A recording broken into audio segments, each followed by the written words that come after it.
Hello friends, பொதுவாகவே எல்லா கோயில்லையுமே பார்த்தோம்னா ஒவ்வொரு 12 வருஷத்துக்கு ஒரு தடவை கோயிலை ஃபுல்லாகவே புதுப்பிச்சு ஒரு நல்ல நாளாக பார்த்து ஊர் மக்கள் எல்லாருமே ஒன்றா சேர்ந்து அந்த கோயில் இருக்கக்கூடிய ஊர் முழுவதும் 8 திக்கும் வேத மந்திரங்கள் அதிர வெகு விமர்சையாக கும்பாபிஷேகம் பண்ணுவாங்க.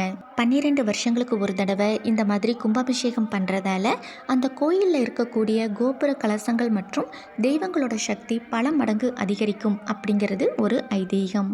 அதனால தான் நாம் எப்போ கோயிலுக்குள்ளே போனாலுமே அங்கே ஒரு பாசிட்டிவ் வைப்ரேஷனை நம்மளால் உணர முடியுது. ஸோ கோயில் கும்பாபிஷேகங்களில் கலந்துக்கிறது ரொம்பவுமே நல்லதுன்னு சொல்லுவாங்க. அது மட்டும் இல்லாமல் கோயில் கோபுர கலசங்கள் மற்றும் தெய்வ விக்கிரகங்கள்லிருந்து வெளிப்படக்கூடிய பாசிட்டிவ் எனர்ஜியானது நம்மளோட உடல் மற்றும் மன ஆரோக்கியத்துக்கு பல்வேறு நன்மைகளை கொடுக்கக்கூடியது. இதை முழுவதும் உணர்ந்ததால தான் நம்மளோட பெரியோர்கள் கோபுர தரிசனம் கோடி புண்ணியம்னு சொல்லியிருக்காங்க. அதனால தான் இன்றைக்கும் கோயிலுக்கு போனோம்னா அந்த பாசிட்டிவ் எனர்ஜியை நாம் ரிசீவ் பண்ணுறதுக்காக தெய்வ விக்கிரகங்கள் மற்றும் கோயில் கோபுரங்களை சுற்றி வந்து கோபுர கலசங்களை பார்த்து கொஞ்ச நேரம் நின்று சாமி கும்பிடுறத ஒரு வழக்கமாக வச்சுருக்கோம். கும்பாபிஷேகத்தை பற்றின இந்த விஷயம் மோஸ்ட்லி எல்லாருக்குமே தெரிஞ்சது தான். பட் இதுக்கு மேலே இன்னொரு விஷயம் இருக்குது. அது என்னன்னு இவர் சொல்கிறத கொஞ்சம் கேளுங்க. இந்த கலசம் பார்க்குறது அங்கே பாருங்கள், பார்க்குறது சின்னதாக இருக்குது. ஆனால் சின்னது கிடையாது, மிகப்பெரியது.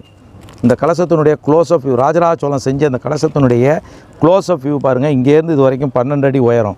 3 பேர் சேர்ந்து கட்டிப்பிடிக்க முடியாது. உள்ளே பார்த்தீங்கன்னா 10 மூட்டை வரகு இருக்குது. ஏன் 10 மூட்டை வரகை ஏன் அதுக்குள்ளே வச்சுருக்கான்னு கேட்டிங்கன்னா, எல்லாம் காரணகாரியத்தோட. இது விவசாய பூமி. 3லிருந்து 6 மாதம் தொடர் மழை. மழையில் பூமியில் இருக்கக்கூடிய விதைகள்லாம் அழுகி போயிடும். நீரெல்லாம் வற்றிய பிறகு அந்த விதைகள் 10 மூட்டை எடுத்துகிட்டு வந்து விவசாயம் பண்ணுவாங்க. ரெண்டாவது, இந்த விதையினுடைய வாழும் காலம் 12 வருடங்கள். 12ஆவது வருஷம் கம்பல்சரி கலசத்தையே இங்கே கொண்டு வந்துடுவாங்க. உள்ளே இருக்கக்கூடிய விதைகளை பூரா கொட்டிடுவாங்க.